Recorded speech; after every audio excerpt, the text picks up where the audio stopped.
Habang naghahanda naman ang marami sa pagsalubong sa bagong taon, nilooban ang isang sanglaan sa Quezon City. Nakapasok po sila matapos butasin ang sahig nito. Saksi si Tina Panganiban Perez. Kinabahan ang mga empleyado ng Casquejo Pawn Shop nang pumasok sa trabaho kaninang umaga.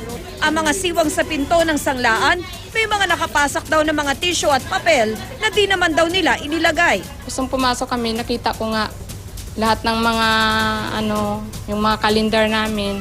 Kapasak lahat ng butas, lahat palibot.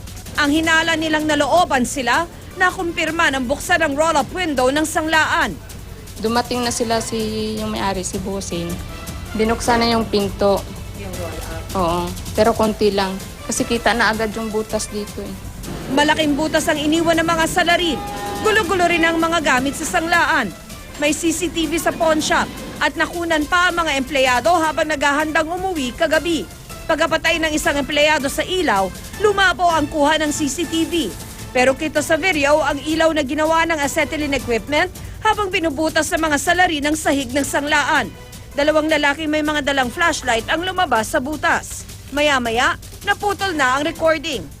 Sabi ng mga taga rito sa Murphy, Quezon City, 7 raw ang mga sanglaan sa lugar na ito. Mula sa pinagnakawang pawn shop, pinabuksan ng mga otoridad ang mga manhole sa sidewalk na ito. At nadiskubre nila na may mga hukay na rin sa ilalim ng ibang sanglaan, indikasyon daw na balak ng pagnakawan ang mga ito.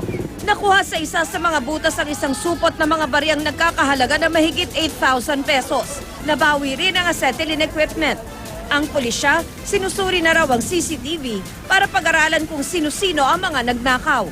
Halos nasa na kami, more than 150 meters na na-tracing doon sa ilalim ng Imbernal. Nagsasagawa pa ng inventaryo ang ninakawang sanglaan pero pinangangabahang aabot sa 3 milyong piso ang nakulimbat. Ako si Tina Panganiban Perez, ang inyong saksi.